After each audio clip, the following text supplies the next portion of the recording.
So welcome everyone. This is very exciting to have people in real life and on the Zoom around the world.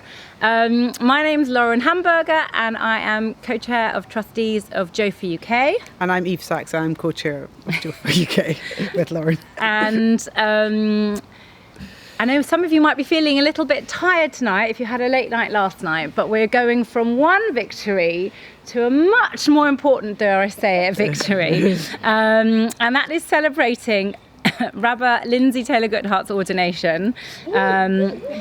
We very much are enjoying seeing female rabbis coming home, but I will stop all the football analogies there. So we're going to hear from a few people this evening, and it's really an honour to be able to celebrate this together in person. Right, so just wanted to say to everybody here and obviously around the world, obviously we had planned a much bigger party. The COVID restrictions have gone the way. We are having this outdoors with less than 30 people so that we are compliant with the rules here. But we are really excited to celebrate in person nonetheless. And we should let the smaller size detract from the celebration. And on the plus side, it is amazing that we have been able to do this as hybrid and welcome people from around the world that we ordinarily wouldn't have been. So a big hello to everyone there. I hope you can hear us okay. If not, put a message in the chat. We've got a couple of people monitoring it all evening. And I think we can begin the proceedings. Yes. Okay, so first up, we are welcoming Lindsay Simmonds. Thank you, Norm. Oh, it's so lovely to be here. Right. First of all, thank you very much for having me and for inviting me to speak. I do want to emphasize what an absolute delight it is to be here to celebrate Rabba Dr. Lindsey's Smicha. Hurrah. I also want to personally celebrate the fact that finally, absolutely no one, our students at LSJS, rabbis, leaders, those in the media, have no excuse whatsoever to muddle us up with each other. At first we were the Lindseys, then we became the Dr. Lindseys, but glory be, 3 weeks ago Lindsay became Rabba Dr. Lindsey, and I, for the meantime, am simply Dr. Lindsey. What a welcome relief. In last week's Parsha, Pinchas, when Moshe passes on his authority to Joshua, his student and the upcoming leader of the Jewish people, we see the first smicha in the Torah, the laying of hands, from person to person. This archetypal smicha becomes the template for all future smichot. The way in which religious leaders, teachers, rabbis pass on their knowledge and their authority to their students and to the next generation of religious leadership. So what is it that we see? So God says to Moshe, and I apologize if I offend you with my Ashkenazi accent, Vayomer Hashem al Moshe, God says to Moshe, Kach lecha es Yehoshua ben Nun, ish asher ruach bo. Take Yehoshua, the son of Nun, a man who is inspired in some way, v'samachta es yadecha alav, and place your hand upon him. V'hamadata oso lifnei Elazar kohen v'lifnei kol ha'edah, and stand him in front of Elazar the Kohen, the priest, and in front of the entire congregation, v'tzivisa oso le'eneihem, and commission him, command him, give him status in front of all of them. V'nasata mehodecha alav, and give from your authority to him, leman yishma'u kol adas b'nei Yisrael, in order that the entire nation listen to him.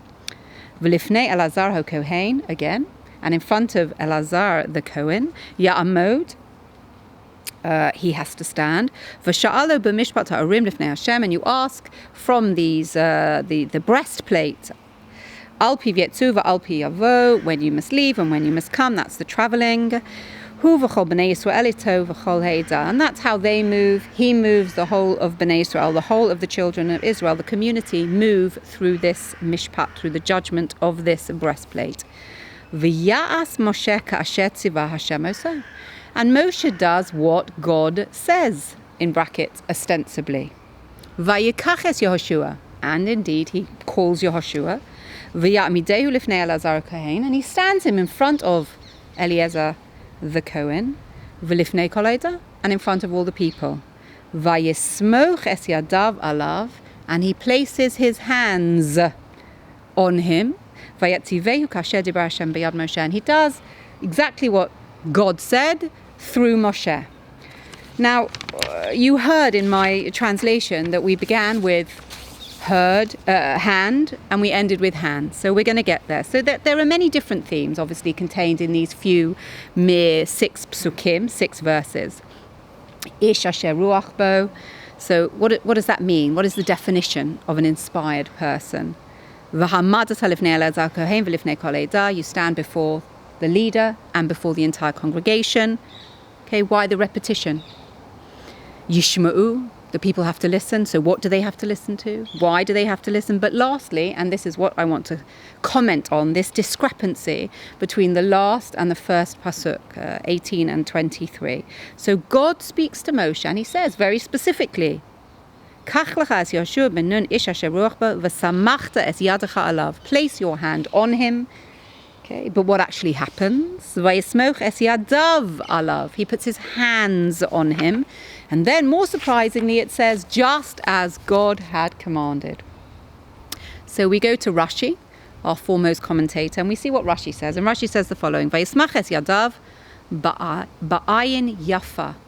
He puts his hands on him. So this is about the last pasuk, the final verse. His hands on him. Ba'ayin yafa. So literally that means with a lovely eye, with a beautiful eye. But generally it's translated as generously. Ba'ahava, with love, with joy, with pleasure. Yoser v'yoser mimash nitztava. So I'll translate that into Hebrew. Yoter v'yoter, more and more, much more. Okay. Than that he was commanded. He overdoes it. She'akadosh Baruch Hu amar la, because God, isn't it true that God said to him, V'samachta es yadcha, place your hand.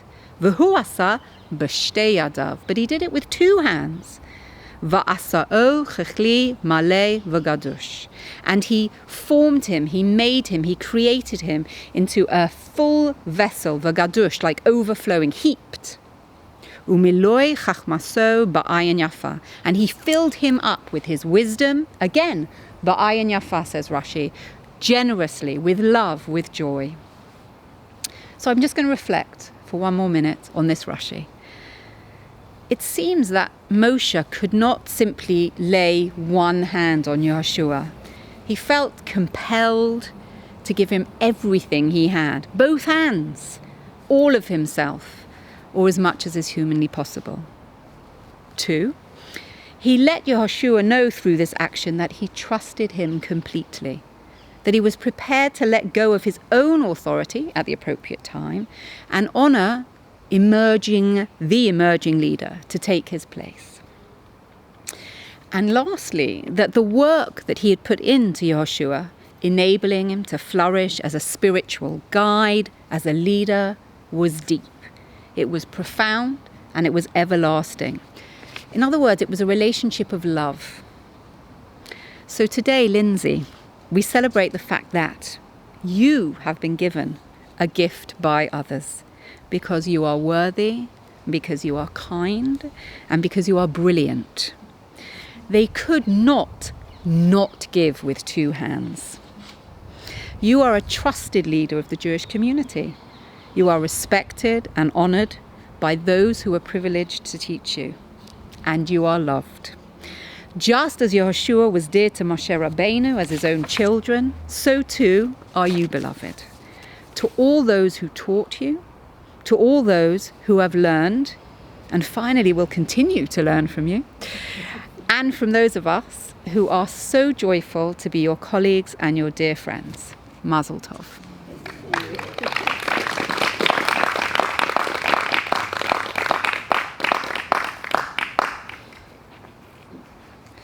Thank you so much, Lindsay, and Mazel Tov, Lindsay. This is so exciting to be here and in person.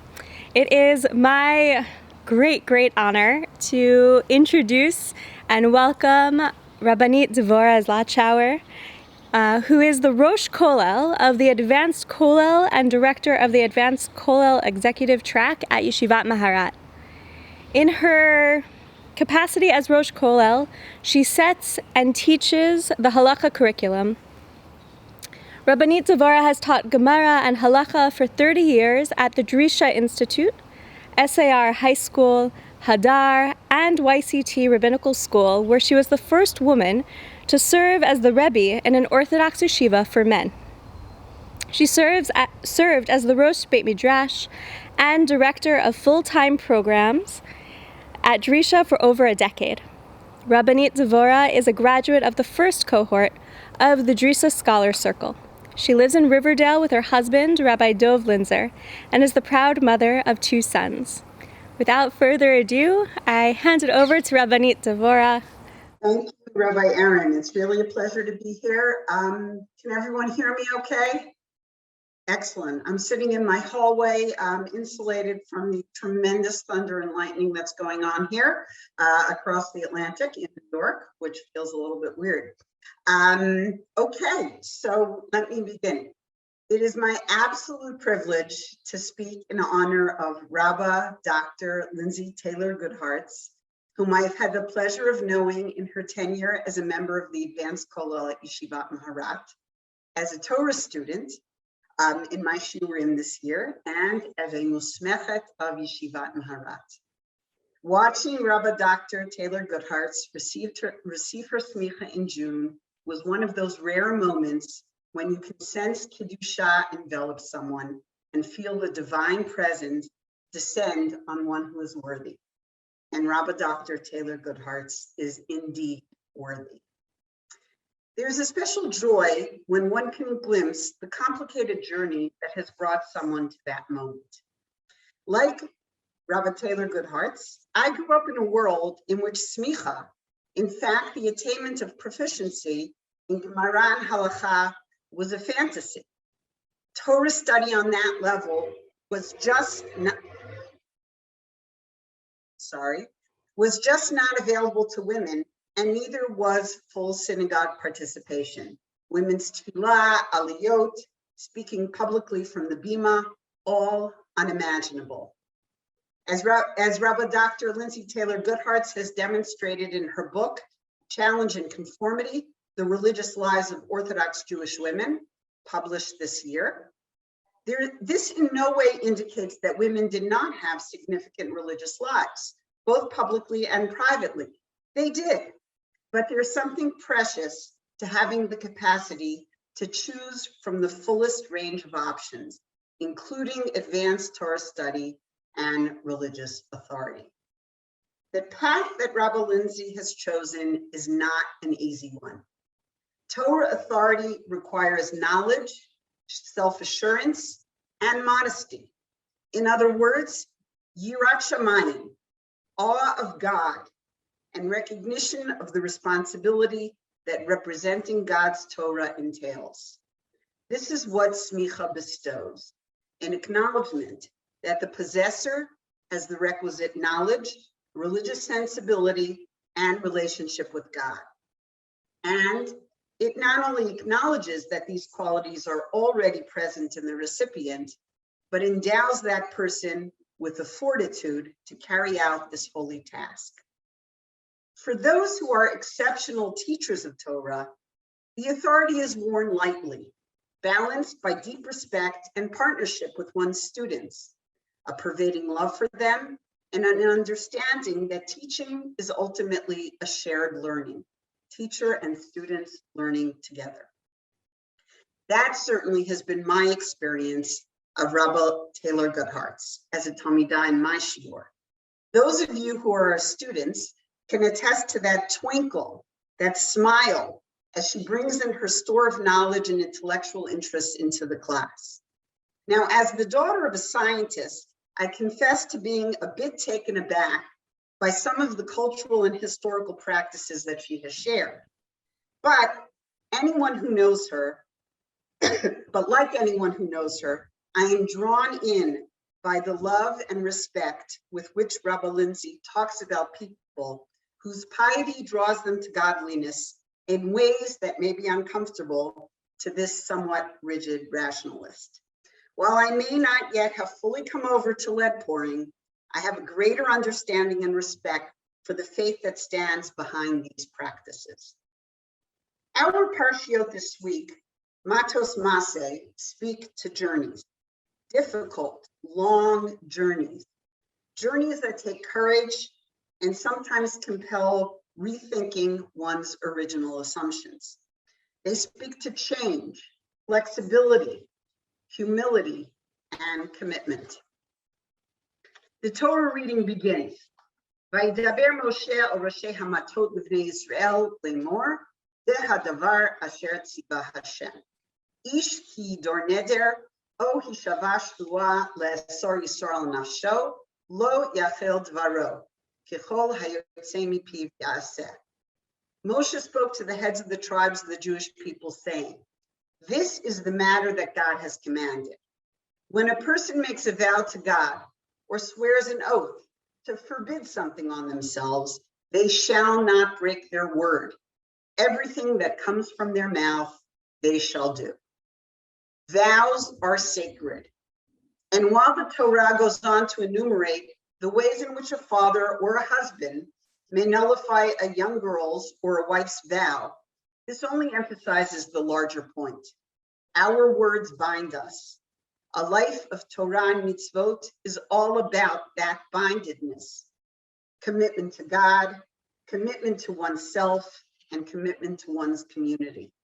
It is our commitments that tell us and tell others who we are. And fittingly, this is the conclusion of Parshat Matot, the first of our double parsha. As the tribes of Reuven, Gad, and half of Menashe approach Moshe with their proposal to settle on the eastern side of the Jordan River, Moshe is angered and suspects that this is yet another example of Israel's disobedience and reluctance to enter the chosen land. But the 2.5 tribes assure Moshe that this is not the case. They commit to leading the people in battle into the land, to fight and to remain there until the land is conquered and the people are settled. Moshe accepts, binding them to their commitment. This act becomes the halachic model for an airtight commitment, a t'nai b'nei Gad u'b'nei Reuven, the double conditional in which one affirms a commitment in both the positive and the negative. If I do X, then Y will result. If I don't do X, then Y won't result. The 2.5 tribes state their commitment to lead using these words. Nachnu na'avor chalutzim ufnei Hashem. We will pass over armed before God. In modern Hebrew, chalutzim is pioneering. So a retranslation that then reads, we will lead, we will pioneer. This is what Smicha is. It's leading. And in the case of Rabbi Taylor Guthartz, it's leading that's pioneering. Rabbi Dr. Taylor Guthartz has made a double commitment to teach and to teach bravely, assuredly, and with humility. And she has certainly demonstrated that there is no way other than the path of courage coupled with humility for her. May the British Jewish community and the entire Jewish community continue to benefit from Rabbi Dr. Lindsay Taylor Guthartz's Torah and leadership. And may she be rewarded now and in the future, kavod harav and kavod haTorah that is her due.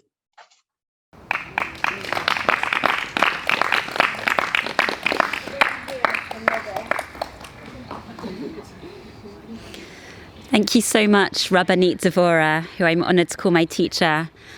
And thank you also, Rabbi Eryn, for introducing her, and honoured to call Rabbi Eryn a graduate and fellow Maharata. And now it is a huge honour to introduce the star of the day, Rabbi Dr. Lindsay Taylor Guthartz. 10 months ago, on September the 6th, 2020, I sent Lindsay a panicked email. It was just a few days until my own first day on the Maharat Smicha programme, and I had no Sefarim, no Jewish books. Lindsay, I wrote, any advice on where to buy Sefarim in London? Lindsay replied with an email 858 words long. I know because I did a word count today. And the email contained the most incredible advice. She listed all the books she'd found useful.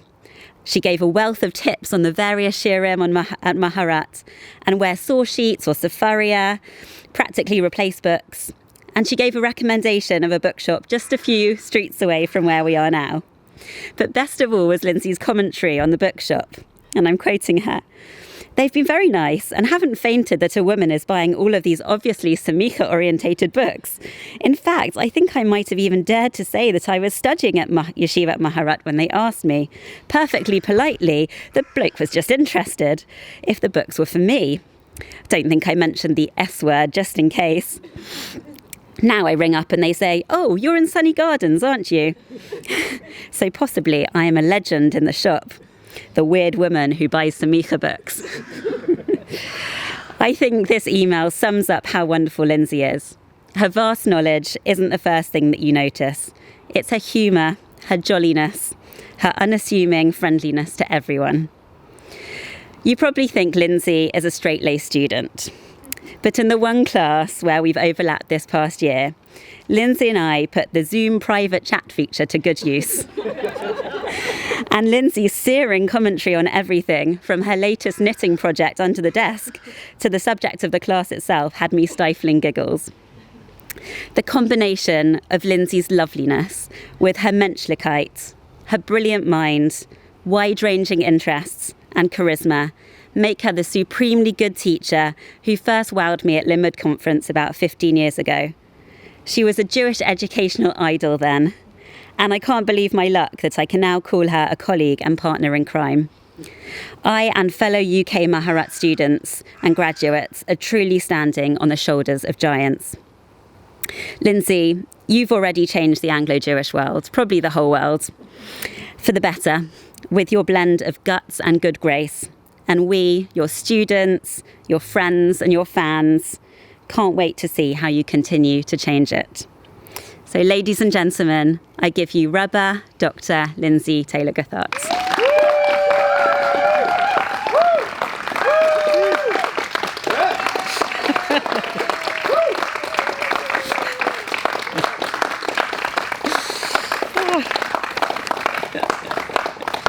Thank you all so much. Thank you all so much. It's just so lovely, I have to say, to be here with real people, many of whom I haven't seen since before the pandemic, and that makes this even more special. And I'd like to start with some thank yous, actually, before I do anything else. Thank you so much to JOFA for arranging this celebration, which I actually think counts as a double one, and especially to Lauren, who has put so much effort into making this such a wonderful, wonderful occasion. And thank you to so many other people besides. And as the saying has it, it takes a village to raise a rabbi. So my family, Norm and Sarah and Rachel, have all been infinitely patient with all my educational projects. And they have now endured both a doctorate and a rabbinic ordination. They have listened to my rants, they have taken so many burdens off my shoulders, and they have been guinea pigs for shiurim and divrei Torah. And to them, I would like to say the biggest thank you of all. And I would also like to assure them that at the moment I can't think of any other qualification I want to pursue. So at the moment. Good. And there are so many other people in recent days, particularly my two councils of wise women, the Matchless Groovy Gang, Sally, Tamara, Lindsay, Felicia, Sarah and Judy, and the UK Maharat Sisterhood with Rabbi Rami, Rabbi Eryn and our proto-rabbis, Miriam and Luz, who are both here today. And there are and there are many, many more from everyone at Maharat, both my wonderful teachers, including, of course, Rabbanit Devorah, and my amazing colleagues, to my dear Chavruta partners, Wendy in New York and Elliot here. So it takes a village, it takes a family, it takes our relationships with others to enable us to grow and develop and flourish. And that takes us to a remarkable family, again, a sisterhood, who appear in both last week's and this week's Parshiot, the redoubtable daughters of Zlochower. Now, I've always been interested in them, not least because I have a somewhat odd personal connection with the family. When I was a student at Cambridge, I remarked to a friend that I didn't have a Hebrew name. I hadn't grown up in a religious family that would have given me one. And he said, no problem. We will open a chumash, and the first name we find, that will be your Hebrew name. It turned out to be Zlochower. And I declined the offer to be Zlochadit for the rest of my days. But perhaps what I should have done was take one of the very melodious names of Zlochower's daughters, Machla, Noah, Hogla, Milka, and Tirza, which I recommend if anyone is looking for baby names. These remarkable women frame the moment in which we stand between the two balanced parts of a single story. And let me just remind you of it. In Parshat Pinchas, which we read last week, immediately after the second census of the Bnei Israel, towards the end of those 40 years in the desert, the sisters come forward and they state their case to Moshe. Their father had died without leaving sons, and they are concerned that his name, his whole afterlife as a clan member, will be blotted out, as the distribution of land, which mirrors and perpetuates clan structure, will only be to sons. Moshe brings the matter to God. It's clearly one of those things that are not actually covered by the existing laws. And God responds approvingly. God commends the sisters. Ken benot Zlochower Devorot, the daughters of Zlochower, speak rightly. And he tells Moshe to transfer their father's land share to them. God then goes on to expand this from an individual case to a new law for the entire people, outlining inheritance in cases where a man leaves no son, with daughters inheriting first, and in their absence, a sequence of more distant male relatives. Part 2 of the story is read in Parshat Maaseh, which is usually doubled up with Matot, as is the case this year. In a close repetition of that first scene, the family heads of Zlochower's clan approach Moshe. They point out that if Zlochower's daughters marry outside the tribe of Manasseh, they will take the land with them to the tribes of their husbands, and it will be lost to the tribe of Manasseh when the Yovel year comes round. This new law could destroy the entire divinely ordained system of tribal land allotments, with some tribes gaining land and other tribes losing it. Once again, God instructs them via Moshe, using the same language of approval, Ken Mate B'nei Yosef Dovrim. The tribe of Joseph's sons speak rightly. God then adds to the new law, the daughters of Zlochower may marry anyone they choose, as long as their husbands come from their own tribe of Manasseh, thus keeping the tribal land within the tribe. As before, God expands this from an individual case to a general law for the entire people. And then the story ends, the daughters of Zlochower did as the Lord commanded Moses. Machla, Tirza, Hogla, Milka, and Noah, the daughters of Zlochower, were married to sons of their uncles, marrying into clans of descendants of Manasseh, son of Joseph, and so their share remained in the tribe of their father's clan. It's quite a remarkable story. It's distinguished by orderliness, by respect and cooperation between humans and God, and also between different groups of humans. It provides a really stark contrast to the violent and shocking story of Pinchas at the beginning of the first Parsha, in which a lone individual takes the law into his own hands and kills two people without any legal process or consultation. The rabbis remain very ambivalent about Pinchas and his potential as a role model, but they have no such reservations about the daughters of Zlochower, whom they praise and admire. Clearly, they are much more comfortable with this story as something to emulate. And if we look at it carefully, we too can see its distinctive features that offer a positive model for dealing with questions of conflicting rights. First, the sisters have no hesitation in presenting their case. They're motivated by a desire for justice for their father rather than by personal gain. They are received with respect, and they are listened to by Moshe, and they are listened to by God, who confirms that their cause is just. In an amazing interplay between humans and the divine, God modifies his own divinely given legal system to avoid injustice in response to a human catalyst, to a human demand for more justice. The second part of the story balances this. Here too, another group of humans, this time male, raises another possible source of injustice, and here too God listens and adjusts the system in response. I read this as a paradigm for the way in which halakha should work, balancing God's Torah with the needs and changes of human life, recognizing injustice when it crops up, and finding a solution for it. I'd like to put in a necessary footnote here, however. Although many people have read this as a proto-feminist text, it's important to note that this story is embedded in a patriarchal society, in which the norm is for men alone to inherit land, and in which patrilineal descent overrides matrilineal descent. The sisters inherit their father's land, but only in order to pass it on to his male grandchildren. They do not challenge the system in which they live. But within that patriarchal system, they do challenge an injustice. They demand equality within the confines and limits of that particular society. It seems that in general, God does not issue instructions on the precise political form in which humans should run their societies. If we look at the book of Samuel, of Shmuel, we see that it was the Jewish people themselves, not God, who demanded a king. Here too we can see that God responds to human needs and desires as long as those human systems work to promote justice. The principle of tzedek tirdov, justice you shall pursue, is always paramount. Eliezer Berkovitz noted the same phenomenon in the context of slavery. The Torah does not mandate slavery, nor does it forbid it, indeed.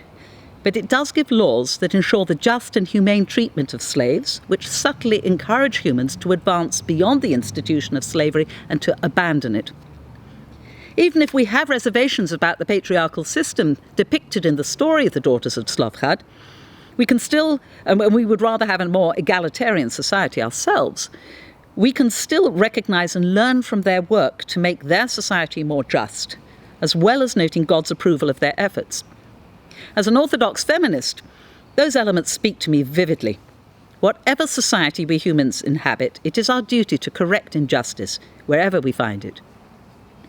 Returning now to our band of sisters, the rabbis have some fascinating observations on them, and I'd like to discuss two midrashim that are particularly insightful. The first comes from Bamidbar Rabbah, and it picks up on the positive power of women's resistance. So I'll read it and explain as I go along. In that generation, the women built up what the men broke down. Hayu hanashim godrod ma shehanashim potzim. You find that Aharon told them, take out the rings of gold in your ears. This was at the time of the making of the golden calf, and the gold was needed to make that calf. But the women did not want to do so, and they reproached their husbands for doing so, as it says, and all the people, the Am, and here the rabbis understand that as the men, took out their golden earrings.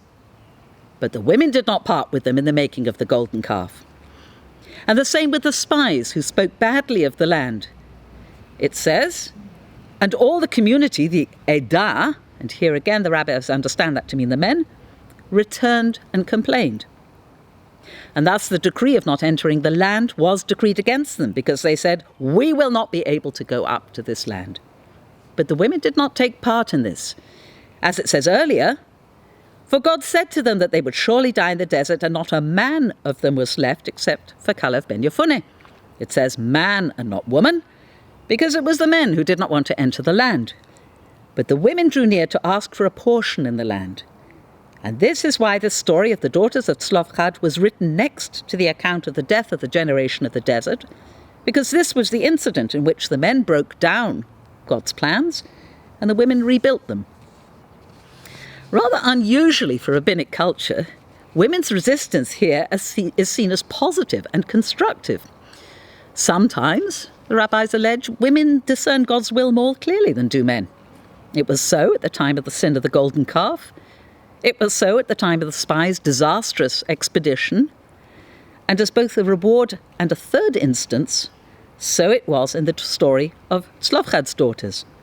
Though here, interestingly, a balance is achieved between the male and the female understandings of the situation by means of mutual respect and dialogue. So this third example, the story we're talking about today of Zlochower's daughters, is a sort of corrective to the two first examples, which both end in disaster, the golden calf and the spies. The second midrash appears in several rabbinic sources, including the Talmud and Bava Batra, and in an anonymous collection known as Midrash Agadah. The daughters of Zlochower were wise, chachamot. They were righteous, tzidkaniot, and they were darshaniot. They were skilled in interpreting the Torah. They were wise because they spoke at the right time. In other words, they timed their intervention to be at the time when Moshe was talking about land allocation. It was the perfect instance, the perfect moment for them to talk to him about this. They were righteous because they married those who were suitable. The rabbis read that sentence of God's about who the daughters of Zlochower can marry as actually much more permissive than the pshat reading, the plain reading would indicate. The rabbis understand that they can marry anyone they want. God suggests that they marry within the tribe. And here they're credited with the merit of following God's advice, even when it wasn't really a commandment. And they were skilled in interpreting Torah, since they note that if our father had had a son, we would not have spoken. In other words, they have carefully studied all the inheritance rules of the Torah and they have correctly understood them. So here we see their admirable character traits and behavior, displaying wisdom, righteousness, and skill in interpreting the Torah in their handling of the situation. Here too, I think the sisters have valuable lessons. In fact, drawing on this midrash and the story as a whole, the 5 daughters of Zlochower exemplify and teach 5 lessons, which speak to all of us, perhaps particularly to someone who is embarking on a new stage of life as a rabbi after a somewhat rocky start. First, the importance of right timing. To know when to speak up, when to wait. Demonstrated, of course, by the daughters of Zlochower, by their choice of that suitable moment to approach Moshe when he's instructing the people about land-related issues. Second, the importance of right speech and choosing words carefully. They speak concisely and effectively, stressing the justice of their cause and refraining from complaint or accusations. Third, the importance of the right principles. They are guided by a desire for justice, not personal advantage. Fourth, the importance of the right process. Unlike Pinchas, they go to Moshe and the community and ultimately to God to resolve their problem, and they engage in a process of discussion and negotiation. Fifth and last, the importance of the right attitude. They are confident and courageous rather than angry and aggrieved. And if we take them together as a group of 5 sisters, they also teach us another lesson, the importance of teamwork and cooperation. The last few weeks have shown me the centrality of these principles, even if I haven't managed to put them into practice all the time. And I think they will serve me well going forward. Taking the daughters of Zlochower as my models and my inspiration, as a rabbi, I will try to work and consult with others rather than going it alone. I will strive to find the right words at the right time and to focus on those principles that God has set at the heart of the Torah, particularly on the commandment to pursue justice. I will do my best to find the most appropriate means or process to achieve my goals and to maintain an attitude of calm, compassion and fairness, though I know that that will sometimes be a struggle. So many of you have helped me reach this day with your love and your support, and I hope that in future I can give some of that help and love and support right back to you. Tzedek, tzedek, nirdof. Let us all continue the pursuit of justice, and may our words and our deeds be acceptable to God and to our fellow humans. Thank you.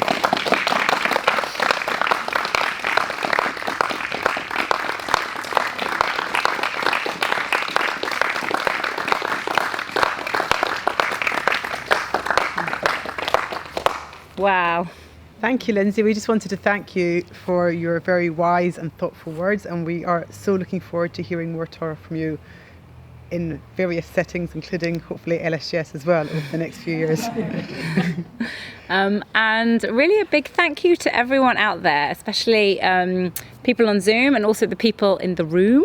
The past year and a half has made us all feel like the world is a really, really big place and we can't get anywhere without miracles happening.